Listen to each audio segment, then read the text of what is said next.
ভারী বৃষ্টিতে কক্সবাজারের উখিয়ায় পাহাড় ধসে নারী শিশু সহ ৮ রোহিঙ্গার মৃত্যু। শহরের পাহাড়তলিতে প্রাণ গেছে আরও একজনের।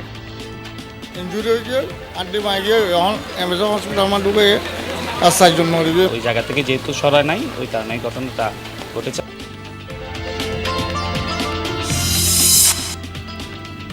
রংপুরের 650 একর জমি লিজের আবেদন। প্যারাগন গ্রুপের বসত ভিটা আবাদি জমি হারানোর আতঙ্ক চরের বাসিন্দাদের। চলছে আন্দোলন। প্রতিহত করার জন্য জীবন দেব, তবু জমি আমরা দেব না। আমার সব কামলা খাটি যদি খায় তো বাড়িটাও যদি না থাকে তাহারা থাকবো কোটে। দয়া করে মানুষকে নিঃস্ব করবেন না, তাহলে সরকারের ভাবমূর্তি ক্ষুণ্ণ হবে।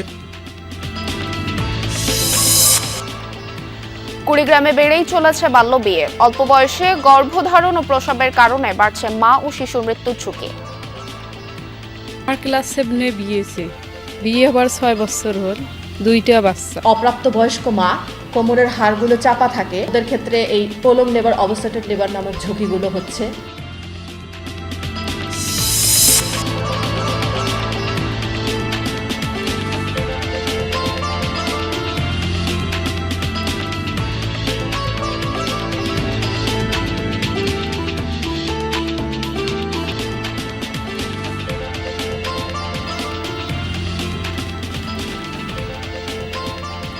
আমন্ত্রণ সংবাদ সারা দেশে, আপনাদের সঙ্গে আছি আমি স্নিগ্ধ পুরোপি। এতক্ষণ শিরোনাম দেখছিলেন, এবারে বিস্তারিত।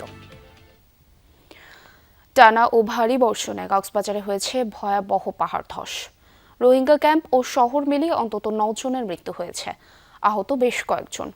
প্রশাসন বলছে আগে সতর্ক করা হলেও সরেনি কেউই, এতেই ঘটল প্রাণহানি। কয়েকদিন ধরেই থেমে থেমে বৃষ্টি হচ্ছিল কক্সবাজারে। রোববার থেকে শুরু হয় টানা ও ভারী বৃষ্টিপাত। এতেই মাঝরাত থেকে ভোর 4টা পর্যন্ত ঘটে পাহাড় ধস।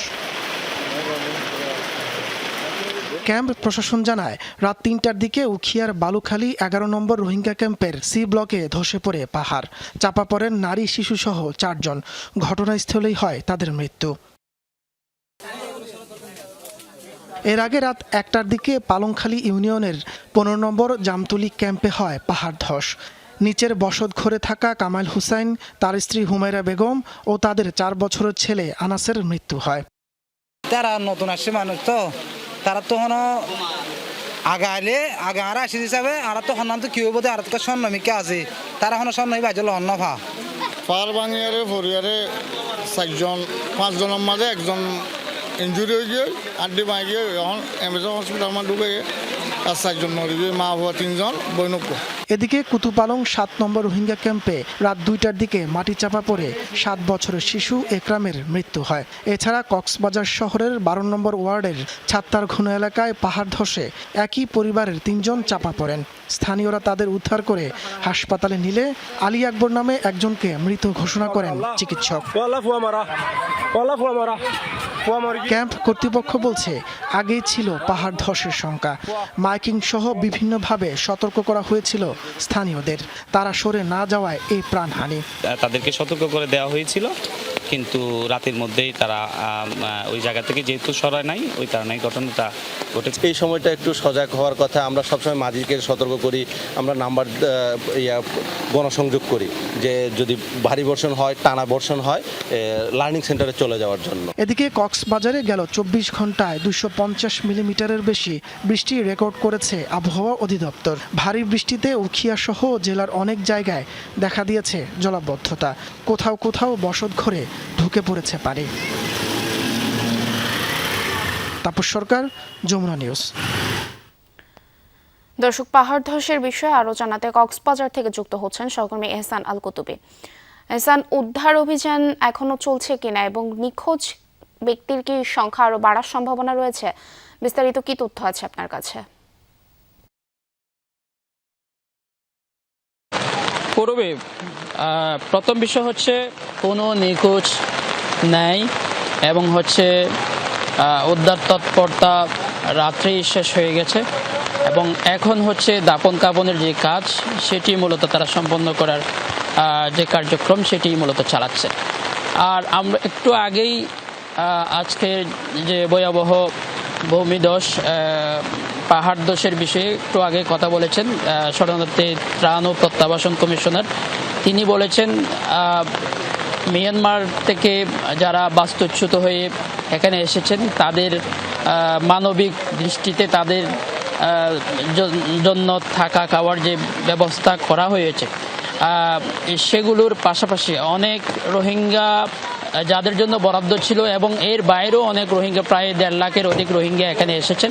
তারা বিভিন্নভাবে বিচ্ছিন্নভাবে বিভিন্ন জায়গায় তারা বসবাস করছেন, ঝুঁকিপূর্ণ এলাকাগুলোতে তারা সবচেয়ে বেশি বসবাস করছেন, এটি তিনি বলছিলেন। এবং এর কারণে তারা আসলে সরকারের যে নির্দেশনা সেই নির্দেশনাগুলো আসলে তারা এখনো পর্যন্ত ওয়াকিবহাল হচ্ছেন না বা সেগুলো তারা সতর্ক হচ্ছেন না, সচেতন হচ্ছেন না। সেই কারণেই বারবার গতকালকের যে দুর্ঘটনাটা ঘটল সেটি তিনি বলেছেন। এবং পাশাপাশি তিনি বলেছেন হচ্ছে রোহিঙ্গা ক্যাম্পের যেসব এলাকা, বিশেষ করে উখিয়া এবং টেকনাফের যেসব এলাকায় পাহাড়ি এলাকায় রোহিঙ্গা ক্যাম্পগুলো রয়েছে সেই পাহাড়ি এলাকার প্রায় 1.5 লাখের অধিক রোহিঙ্গা ঝুঁকিপূর্ণ অবস্থায় বসবাস করছেন সেটিও তিনি বলেছেন। এবং এ ব্যাপারে তারা বর্ষা শুরুর আগেই বিভিন্ন পদক্ষেপ নিয়েছেন এবং প্রত্যেকটা ক্যাম্পে সিএসির মাধ্যমে, প্রত্যেকটা ক্যাম্প ইনচার্জের মাধ্যমে প্রত্যেকটা ক্যাম্পে মাইকিং করে পাহাড়ের ঝুঁকিপূর্ণ এলাকা থেকে তাদেরকে সরে যাওয়ার জন্য বলা হয়েছে এবং তাদের যাদের আত্মীয় স্বজনের আশেপাশে বাড়িঘর রয়েছে সেখানে তাদেরকে সরিয়ে যাওয়ার জন্য বলা হয়েছে। কিন্তু অসাবধানতাবশত অনেকেই সেখান থেকে নিরাপদ স্থানে না যাওয়ার কারণে মূলত এই গতকাল যে ঘটনা ঘটেছে সেটি ঘটছে বলে তিনি মনে করছেন।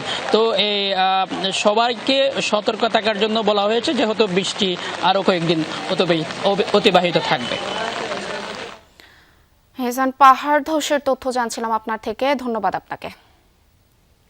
মৌসুমী নিম্নচাপের প্রভাবে দেশের বিভিন্ন স্থানে বৃষ্টি হচ্ছে, কোথাও কোথাও বয়ে যেতে পারে ঝোড়ো হাওয়া। দেশের 4টি সমুদ্র বন্দরকে 3 নম্বর স্থানীয় সতর্ক সংকেত দেখিয়ে যেতে বলা হয়েছে। উত্তর বঙ্গোপসাগরে অবস্থানরত সকল মাছ ধরার ট্রলার ও নৌকাকে পরবর্তী নির্দেশ না দেওয়া পর্যন্ত নিরাপদ আশ্রয়ে থাকতে বলা হয়েছে।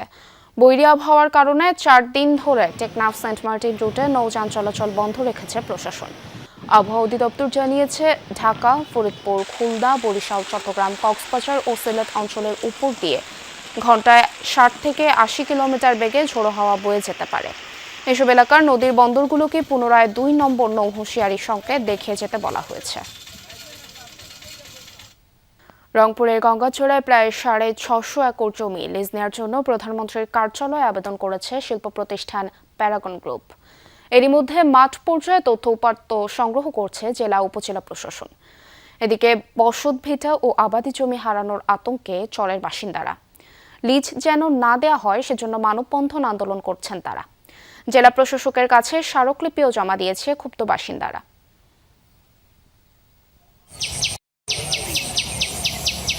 রংপুর গঙ্গাচড়ার পূর্ব ইসলি গ্রামের গৃহবধূ সুফিয়া বেগম দীর্ঘদিন ধরে তার সংসার চলছে জমি আবাদ করেই। সেই জমিও লিজ দিতে যাচ্ছে সরকার। এমন খবরে সুফিয়ার রাতের ঘুম হারাম। এখানে যদি আমার সব কামলা খাটি যদি খায় তো বাড়িটাও যদি না থাকে তাহারা থাকবো কোথায়? আমার তো দুর্গতি হয়ে যাবে। 40 সাল চরের দুলামিয়া এবং জয়রামোঝা গ্রামের আব্দুল মান্নানের কপালেও দুশ্চিন্তার ভাঁজ। পূর্বপুরুষের ভিটেমাটি এবং আবাদি জমি হারানোর আতঙ্ক তাদের। 1.5 একর মাটি আমরা ভাই হইলাম 4টে, এটা আবাদ করি, মাটি নাড়ি চাড়ি খাই। এখন তাকেও যদি সরকার নেয় তাহলে আমরা কোথায় যাব? প্রতিহত করার জন্য জীবন দেব, তবু জমি আমরা দেব না। এই উৎকণ্ঠার কারণ শিল্প প্রতিষ্ঠান প্যারাগন গ্রুপ। গত 5 মে গ্রুপের এমডি প্রধানমন্ত্রীর কাছে জমি লিজের জন্য আবেদন করেন। সেখানে মহিপুর মৌজায় 482 এবং ইসলি মৌজায় 154.67 একর জমি লিজের জন্য চাওয়া হয়। এই 2 মৌজায় 1000-এরও বেশি পরিবারের বসবাস। রয়েছে ধর্মীয় উপাসনালয়, শিক্ষা প্রতিষ্ঠান সহ নানা স্থাপনা। জমি আবাদ করে দিয়েছে, জন সওয়া নিয়ে খাই, সেই জমি ওরা নিতে চায়, তাকে ওরা দেবো? এখানে জমি ছাড়া কোনো নামবে দিবেন নাই, কোনো কারখানা টানা খাইলে চলবেন নাই। তাতে যদি মরা রাজি হয় মর্ম। আমরা বউ ছাড়া কীভাবে পালবো? আমরা এতদিন কষ্ট করে এসেছি, এখন আমরা বৃদ্ধ হয়ে গেছি, বয়স হয়ে গেছে, আমরা আর কষ্ট করতে চাই না। আমরা আমার সরকারকেও বলবো যে আমরা এরা চাই না। যদি জমি যেতে পারছি জীবন থেকে আমার লাভ কি? তো কর্ম করার জায়গায় থাকবে না, আমরা করবো কি তখন? তিস্তা মহাপরিকল্পনা বাস্তবায়নের উদ্যোগ নিছে, আমাদের এটার দরকার, আমাদের এত এই প্যারাগন কোম্পানির দরকার নেই ভাই, আমরা এটা চাই না। আমরা যদি আমাদের যদি সর্বসংগত বসত ভিটায় জায়গা, তাহলে আমরা কি করে খাবো? এরই মধ্যে জমির তথ্য উপাত্ত সংগ্রহ করেছে জেলা ও উপজেলা প্রশাসন। আতঙ্কিত বাসিন্দারা নেমেছেন আন্দোলনে, জেলা প্রশাসকের কাছে জমা দিয়েছেন স্মারকলিপি। স্থানীয়দের মানববন্ধনের সাথে সংহতি জানিয়েছেন রাজনৈতিক নেতা ও জনপ্রতিনিধিরাও। আমাদের এই জমির জন্য কোনো প্রকার কোনো প্রাগন কোম্পানি বা অন্যান্য কোম্পানি এখানে যেন কোনো হস্তক্ষেপ করতে না পারে। এখানে যদি যে কেউ আসে এই জমি যদি কাউকে দেওয়া হয়, এই এলাকার মানুষ জান দেবে, এক সুতা জমি কাউকে দেবে না। এই জমির জন্য হাত বাড়াবেন না, দয়া করে মানুষকে নিঃস্ব করবেন না, তাহলে সরকারের ভাবমূর্তি ক্ষুণ্ণ হবে, আর সরকারের ভাবমূর্তি ক্ষুণ্ণ হোক সেটা আমরা চাই না। মাঠ জরিপের সময় সরকারি কর্মকর্তাদের সাথে উপস্থিত ছিলেন প্যারাগন গ্রুপের ডিজিএম সুজিত কুমার, কিন্তু মোবাইলে অস্বীকার করে বললেন তিনি সেখানে ছিলেন না। জমি লিজের বিষয়েও কিছু বলতে রাজি হননি সুজিত। না না না, আমি ছিলাম, আমি এসব বলতে পারবো না, আমি জানি না, ঠিক আমি এ সম্বন্ধে কিছু জানি না। জেলা ও উপজেলা প্রশাসন বলছে প্রধানমন্ত্রীর দপ্তরে প্যারাগন গ্রুপের আবেদনের প্রেক্ষিতেই জমির তথ্য উপাত্ত সংগ্রহ করা হয়েছে। সেই প্রতিবেদন পাঠানো হবে প্রধানমন্ত্রীর দপ্তরে। তবে জনস্বার্থ যেন ক্ষুণ্ণ না হয়, প্রতিবেদনে সে বিষয়টিও নজরে রাখা হবে। প্যারাগন গ্রুপ মাননীয় প্রধানমন্ত্রীর সাথে কথা বলে এই আমাদের গঙ্গাচড়া উপজেলা লক্ষ্মীটারি ইউনিয়নে 2টি মৌজায় কিছু জমি চেয়েছে। যদি আমরা দেখি এই যে বন্দোবস্তের কারণে এলাকায় আইনশৃঙ্খলা পরিস্থিতি অবনতি হতে পারে অথবা সাধারণ মানুষ ক্ষুব্ধ হতে পারে, এই ধরনের কোনো কাজ আসলে আমরা করতে চাই না। ফসল ফলিয়ে জীবিকা নির্বাহ করা 2 মৌজার সাধারণ মানুষের দাবি, তাদের আবাদি জমি এবং বাপ দাদার ভিটেমাটি যেন বেহাত না হয়। সরকার, মাঝারুল মান্নান, যমুনা নিউজ, রংপুর। পঞ্চগড়ে জমির মালিকানা দাবি করে নদীর পাড় ঘেঁষা সড়কে বৃক্ষরোপণ করেছে প্রভাবশালী কয়েকটি পরিবার। এতে গেল 1 মাস ধরে বন্ধ সড়কটি, বিপাকে পড়েছে গ্রামের 2 থেকে 300 পরিবার। এ বিষয়ে অভিযোগ করেও সমাধান না পাওয়ায় হতাশ তারা। এদিকে উপজেলা প্রশাসন বলছে সুষ্ঠু তদন্ত করে প্রয়োজনীয় ব্যবস্থা নেওয়া হবে। পঞ্চগড় সদর উপজেলার সন্ন্যাসীপাড়া গ্রাম, তালমা নদীর পার ঘেঁষা এই সড়ক দিয়ে প্রতিদিন শিক্ষার্থী, পথচারী, কৃষক সহ গ্রামের 2 থেকে 300 পরিবারের যাতায়াত। গত কয়েক বছরে নদী ভাঙনে 12 ফিট সড়কের কিছু অংশ ক্ষতিগ্রস্ত হয়। পরে তা সংরক্ষণের জন্য পানি উন্নয়ন বোর্ডের কাছে আবেদন করে এলাকাবাসী। গত অর্থবছরে 27,67,000 টাকা ব্যয়ে 100 মিটার এলাকায় জিও ব্যাগ দিয়ে নদীর তীর রক্ষায় কাজ করা হয়। এর ফলে সংকুচিত হয়ে যায় নদীর পার ঘেঁষা সড়কটি। এর মধ্যে নদী তীরবর্তী জমি নিজেদের দাবি করে সেখানে গাছ রোপণ করে প্রভাবশালী কয়েকটি পরিবার। এতে যান চলাচল বন্ধ সহ ভোগান্তিতে পড়েছেন কয়েক হাজার মানুষ। এখানে মসজিদ আছে, মাদ্রাসা আছে, বাচ্চা কাচ্চারা লেখাপড়া করতে পারছে না, রাস্তা দিয়ে নদী পড়ে যাচ্ছে। সামনে গুরুস্থান আছে, ওইখানে আমাদের লাশটা নিয়ে যাব, এরকম আমাদের নেওয়ার মতো নেওয়ার নেই। একটা রুগী যে নিয়ে যাব, নিতে পারতেছি না আমরা। বাচ্চাগুলা বার হইলে বলে কি যে সুপারি চুরি করছে, ফল ফলান্তি চুরি করছে, সুপারি গাছ ভেঙে ফেলছে, দাও নিয়ে বাইর হয়। আমার স্বামী অটো চালায়, এখন এই রাস্তা আটকানোর কারণে আমাদের গাড়ি চালাইতে তো সমস্যা। তবে অভিযুক্তদের দাবি, সড়কে নয় বরং নিজেদের জমিতেই গাছ লাগিয়ে বাঁশের বেড়া দিয়েছেন তারা। যদিও পানি উন্নয়ন বোর্ড বলছে প্রকল্প বাস্তবায়নের সময় এ বিষয়ে কোনো আপত্তি জানায়নি জমির মালিকানা দাবিদাররা। এটা কিনা জমিন, আমার 12 ফিট রাস্তার নিচে পড়ে গেছে, 12 ফিট আমার উপরে আছে। আমার এখানে 1.5 বিঘা জমিন কিনছি আমি সরকার আসছে এখানে বাজেট নিয়ে রাস্তা বাঁধার জন্য। আমি বলছি যে ভাই রাস্তাটা তো এটা আমার, ভাঙে পড়ে গেছে আমার, আপনারা পিছায় রাস্তা বাঁধেন। কাজটি যখন বাস্তবায়ন করা হয় তখন স্থানীয় জনগণের সহিত আলোচনা করা হয় এবং অত্র এলাকায় যে মানুষের যে রাস্তার বা জমির বিষয়ে যে ক্ষতিপূরণ, এই বিষয়ে আমাদের কাছে কখনো দাবি করা হয় নাই। বিষয়টি তদন্ত করে প্রয়োজনীয় ব্যবস্থা গ্রহণের আশ্বাস দিয়েছে উপজেলা প্রশাসন। এটা আমি যে রেকর্ডটা কার নামে, রাস্তাটা ব্যক্তিগত না সরকারি, বিস্তারিত দেখার জন্য আমি দিয়েছি। তহসিলদার জানালে তারপরে আমরা কোনো পদক্ষেপ নিতে পারবো। আর কি রেকর্ড আসলে যদি সরকারি রাস্তা হয় তাহলে আমরা খুলে দেওয়ার উদ্যোগ নিব। আর যদি ব্যক্তিগত হয় তাহলে আসলে সবার সাথে বসে মীমাংসা দিকে যেতে হবে আর কি। সড়কটি আগের অবস্থায় ফিরিয়ে দেওয়ার দাবি ভুক্তভোগীদের। সাইফ আহমেদ, যমুনা নিউজ। কুড়িগ্রামে বাল্যবিয়ের হার বেড়েই চলেছে। শুধু গ্রাম নয়, এখন এই প্রবণতা বেড়েছে শহরেও। চিকিৎসকদের দাবি, অল্প বয়সে গর্ভধারণ এবং প্রসবের কারণে মা ও শিশু মৃত্যুর ঝুঁকি অনেকাংশেই বৃদ্ধি পেয়েছে। এসব ঝুঁকি বিবেচনায় নিয়ে বাল্যবিবাহ না দেওয়ার পরামর্শ বিশেষজ্ঞদের। আলো ঝলমলে আয়োজন, সাজসজ্জা আর উৎসবের আমেজ দেখে বোঝার উপায় নেই এই বিয়ের আসরের কোণে এখনো অপ্রাপ্তবয়স্ক। শুধু শহরে নয়, কুড়িগ্রামের চরাঞ্চল থেকে দুর্গম জনপদে প্রকাশ্যে কিংবা গোপনে অহরহ ঘটছে বাল্যবিয়ে। সাম্প্রতিক বিভিন্ন সরকারি ও বেসরকারি জরিপ বলছে, জেলায় 18 বছরের নিচে বিয়ের হার প্রায় 51%, আর চরাঞ্চল ও দুর্গম এলাকায় এই হার পৌঁছেছে 78%।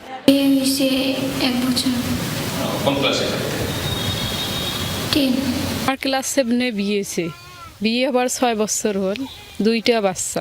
আমাদের স্কুলে প্রায় এডমিশন হয় 60 থেকে 70 জন 6-এ, কিন্তু বিয়ে হতে হতে দেখা যায় যে এসএসসি পর্যন্ত প্রায় এডমিশন হয় 60 থেকে 70 জন 6-এ, কিন্তু বিয়ে হতে হতে দেখা যায় যে এসএসসি পর্যন্ত প্রায় 20 থেকে 30 জন এসএসসি পর্যন্ত যেতে পারে।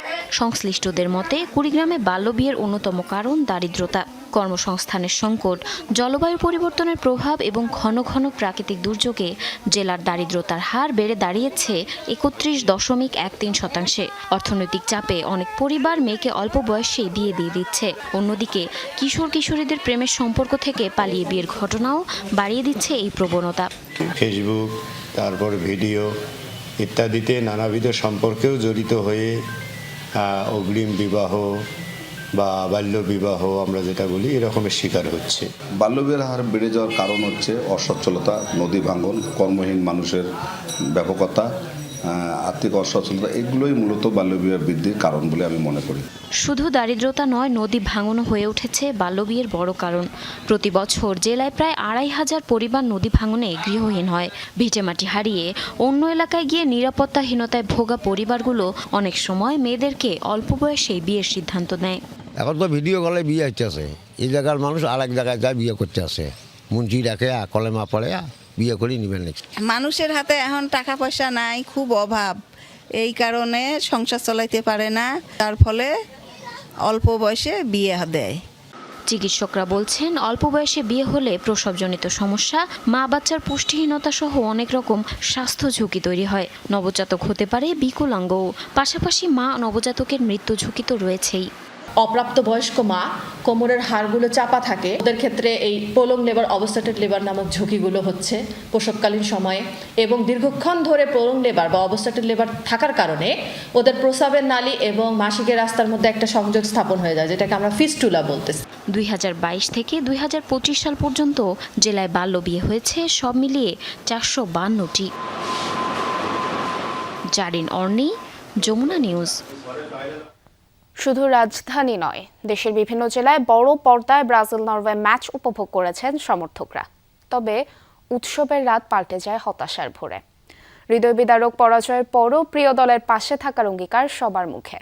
জানান, আরও আত্মবিশ্বাস আর শক্তি নিয়ে পরের বিশ্বকাপে ফিরে আসবে ব্রাজিল। খেলা শুরুর বহু আগেই বড় পর্দার সামনে হাজির ব্রাজিল সমর্থকরা। গায়ে প্রিয় দলের জার্সি, মুখে হলুদ সবুজ রং আর হাতে পতাকা। প্রতিটি আক্রমণ, প্রতিটি সুযোগে উল্লাসে ফেটে পড়েন তারা। কিন্তু ম্যাচ এগোতেই বদলে যায় দৃশ্যপট। দুর্দান্ত ছন্দে খেলতে থাকা নরওয়ে একের পর এক আক্রমণে চাপে ফেলে ব্রাজিলকে। শেষ পর্যন্ত 2-1 গোলের পরাজয়ে বিশ্বকাপ থেকে বিদায় নেয় সেলেসাওরা। ম্যাচ শেষে উল্লাসে মাতেন বিরোধী সমর্থকরা। ব্রাজিল ভক্তদের চোখে মুখে তখন হতাশার ছাপ। অনেক চান্স পাইছে, অনেক চান্স, এতগুলো মিস কেউ করে ভাই, 4-5টা গোল, ইজি গোল। আমাদের লাক ছিল না, লাক নাই, কিছু করার নেই। তবু প্রিয় দলের পাশে থাকার অঙ্গীকার সমর্থকদের। প্রত্যাশা সব ব্যর্থতা কাটিয়ে আবারও বিশ্বমঞ্চে ফিরবে ব্রাজিল। নেইমারের লাস্ট ওয়ার্ল্ড কাপ ছিল, ওর জন্য খুবই আফসোস থেকে যাবে। পরের প্রজন্ম হয়তো নেইমার আর পাবে না। খেলা যে কমই হোক এনজয় করতে হবে, খেলা খেলাই। হারে শেষ হলো সেলেসাওদের 2026 বিশ্বকাপের যাত্রা। তবে দেশের বিভিন্ন প্রান্তের সমর্থকদের আবেগ ভালোবাসা প্রমাণ করলো ফলাফল যাই হোক, ফুটবল উৎসবটাই আসল। শামস তাবরিজ উচ্ছ্বাস, যমুনা নিউজ। দর্শক, এই ছিল সংবাদ সারা দেশের এখনকার আয়োজনে। এতক্ষণ সাথে থাকার জন্য ধন্যবাদ সবাইকে।